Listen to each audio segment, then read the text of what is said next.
Hello guys, welcome to our channel enjoy with Modi family. તો આજે અમે આવી ગયા છે ગાંધીનગરના ફેમસ અને ગુજરાતનું કાશી એવા ધોળેશ્વર મહાદેવ, જે તમે જોઈ શકો છો અમારી પાછળ. તો આજે તમને અમે દર્શન કરાવીશું ગાંધીનગરના બહુ જ ફેમસ અને કાશી કહેવાતા ધોળેશ્વર મહાદેવના. પહેલાં તમને દર્શન કરાવી દઈએ, પછી એની હિસ્ટ્રી હું તમને જણાવીશ. દ્વારના અંદર એન્ટર થતાં જ એક અલગ અનુભવ થાય છે અને આજે ભગવાને બી અમને બહુ સારો એવો સપોર્ટ કર્યો છે. તમે પાછળનો સીનરી જોઈ શકો છો, એક અલગ જ આમ કહેવાય ને કે આખું આકાશ સોળે કળાએ ખીલી ઉઠ્યું છે. બહુ જ નાનું એવું કેમ્પસ ધરાવે છે મંદિર. મંદિરના અંદર તમે એનું સુશોભન જોઈ શકો છો. કેટલા મસ્ત નાના નાના ફૂલ છોડ મૂકેલા છે. શરૂઆતમાં નંદી મહારાજ બેસાડેલા છે.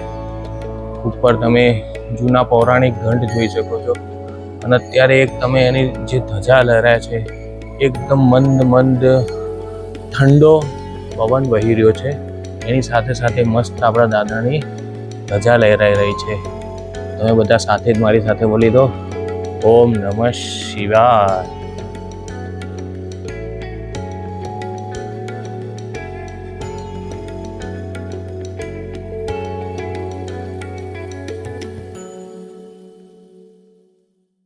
ગુરુજી, સર્વપ્રથમ આપનું નામ જણાવશો? મહંત રામ સ્વરૂપપુરી. અચ્છા, તો ગુરુજી, આપણે આ મંદિરની ક્યારે સ્થાપના કરવામાં આવી હતી? આ મંદિરનો પદ્મપુરાણ, સ્કંદપુરાણ અને મહાભારત ત્રણ ગ્રંથોમાં ઉલ્લેખ છે. અને ગુજરાતનો પ્રાચીનતમ, બીજા બધા ધ્વસ્ત થઈ ગયેલા છે, નવા બનેલા છે. બરાબર. આ પ્રાચીનતમ મંદિર છે, જે એમની મૂળ સ્થિતિમાં યથાવત છે. અચ્છા, અને આ સ્વયંભૂ પ્રગટ થયેલા છે? કેમ કે અમે ઘણા બધી અલગ અલગ દંતકથાઓ થોડી સાંભળેલી છે. અહીંયા જો આખો ઇતિહાસ બહાર તકતી ઉપર લખેલો છે. ઓકે. તમે એને વાંચીને એને તમે પણ બોલી શકશો. પર એમની પ્રતિષ્ઠા દેવરાજ ઇન્દ્રે કરેલી છે. બરાબર. દેવરાજ ઇન્દ્ર એટલે અહીંયા બાજુમાં ઇન્દ્રોડા ગામ છે, એનો ગામ છે ઇન્દ્ર ગામ. અચ્છા. આ તો સ્કંદ પુરાણ જોશો તો એના અંદર ભગવાન રામના સમયમાં 52 ગામ હતા. બરાબર. 52 ગામ ક્યાંથી? આબુથી લઈને તાપી, વાપી, બરાબર, ત્યાં સુધી. આ શાસન ત્યારે બ્રાહ્મણોનો હતો. અહીંયાથી ભગવાન રામ અહીંયા શાસન કરતા હતા આ સમયમાં. પછી કાલક્રમે હિડમ્બનો વંશ આવ્યો. મહાભારતના અંદર હિડમ્બા આવે છે એક પાત્ર. હિડમ્બાનો પુત્ર હિડમ્બ અને ભીમનો પુત્ર હતો. એને પછી ગુજરાતમાં એનો શાસન આવ્યું. એના શાસન પછી એનો અંત થયો.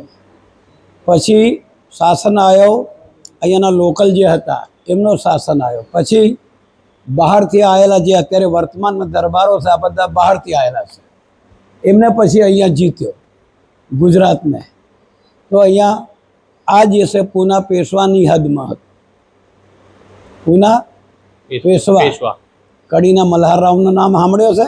હા હા. હે, મલ્હારરાવના સમયમાં અહીંયા પછી ઘોડા કાલા લાલ હતા, સફેદ થઈ ગયા, એટલે એમનું નામ પછી ધોલેશ્વર પડી ગયું. અચ્છા, સમજમાં આવી વાત? ધોલેશ્વર પડ્યો. પછી આજ મલ્હારરાવ પણ ઇન્દોર ગયા. કડી ગાયકવાડને સોંપી દેવામાં આવ્યો. ક્યાં ગયા? ઇન્દોર. આ મહેશ્વર. પેલા અત્યારે કોણ છે પેલી માતા, લોકમાતા અહિલ્યાબાઈ? અહિલ્યાબાઈ, હા હા હા, અહિલ્યાબાઈ એમની પુત્રવધુ હતી. બરાબર. બરાબર. આ મૂળ કડીના મલ્હારરાવ. પછી એમનો ખંડેરાવ, એમનો પુત્ર. આ એમના ઘેરથી આ અહિલ્યાબાઈ, જેને સોમનાથનો જીર્ણોદ્ધાર કર્યો. બરાબર. મહેશ્વર જોશો, નર્મદા કાંઠે મહેશ્વર છે. આ એમની રાજધાની, એટલે એને લોકમાતા અહિલ્યાબાઈ કહેવામાં આવે છે. તો એમના સમયમાં અહીંયા મલ્હારરાવના સમયમાં અહીંયા ઘોડા કાલાના ધોલા થઈ ગયા હતા. આ કાલા ધોલા કરનારા મહારાજ શ્રી તો ઈચ્છાપુરીજી મહારાજની સમાધિ સાહામાં એમને આ ચમત્કાર બતાવ્યો. અને ત્યારથી અહીંયાનું નામ ઇન્દ્રેશ્વરની જગ્યા ધવલેશ્વર થઈ ગયું. આ ગાયકવાડના ચોપડે એટલો નોંધેલો છે. અને પદ્મપુરાણ, સ્કંદ પુરાણ, મહાભારત તેનમાં તો ઉલ્લેખ છે જ. पद्म में 108 श्लोकों से है. महाभारत में जयद्रथ नो प्रसंग अहियां आवशे. जयद्रथ पछी स्कंद पुराण में साबरमती खंड शाखो. अच्छा. हाँ. અને પદ્મ પુરાણ में साबरमती महात्म्य છે. એવી રીતે આખો ઇતિહાસ છે. આ તો એના માટે ખૂબ સમય જોઈએ. બરાબર. અસ્તુ.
જયેશ, આ જગ્યાએ તો મારા કરતા તારી પાસે મેમરીઝ વધારે છે ને?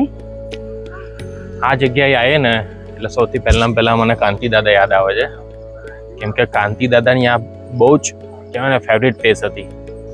જ્યારે બી ગાંધીનગરમાં વરસાદ ચાલુ થાય એટલે એમને સૌથી પહેલાં એમના મોઢામાંથી એક જ વસ્તુ યાદ આવે, ચલો ધોળેશ્વર મહાદેવ.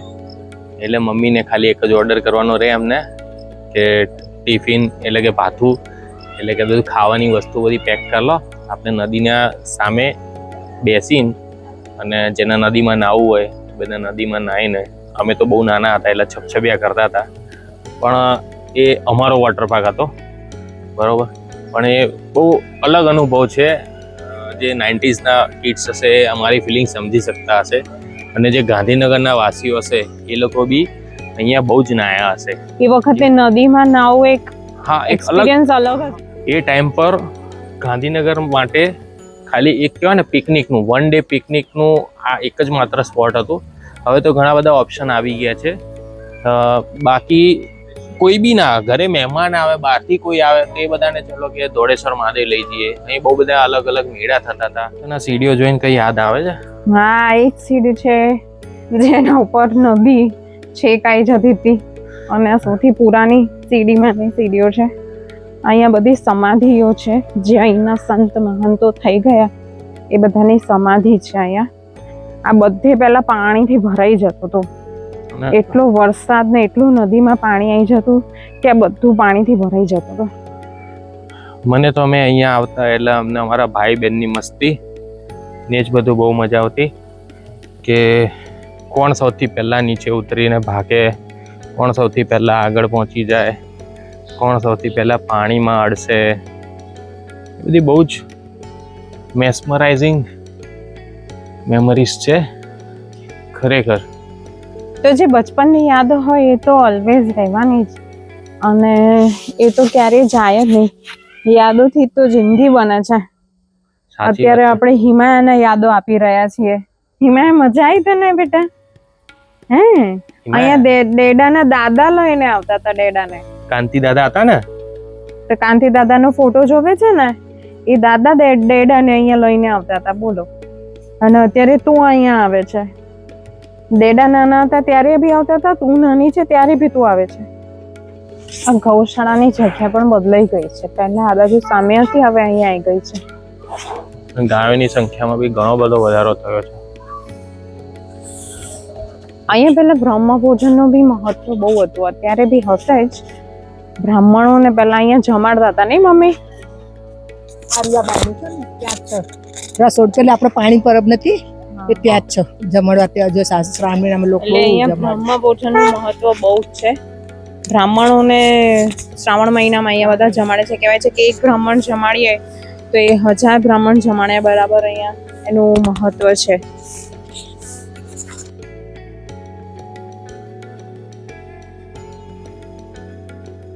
તો મમ્મી અહીંયા આપણે એક વખત પિકનિક કરવા આવીશું હિમાયન લઈ. ચોક્કસ આવીશું આપણે. હિમાય આવીશું ને પિકનિક કરવા. ચોક્કસ. તો હવે આજના વિડીયોને અહીંયા જ એન્ડ કરીએ છીએ. આઈ હોપ તમને અમારા વિડીયો પસંદ આવ્યા હશે. તો જો પસંદ આવ્યા હોય તો એક વખત કમેન્ટમાં જરૂર હર હર મહાદેવ લખી દેજો. કેમ કે આજના જે સુંદર અને અદ્ભુત જે દર્શન થયા છે, બહુ જ મજા આવી દર્શન કરવાની. હર હર મહાદેવ બોલો. હર હર મહાદેવ. જય શ્રી કૃષ્ણ. રાધે રાધે.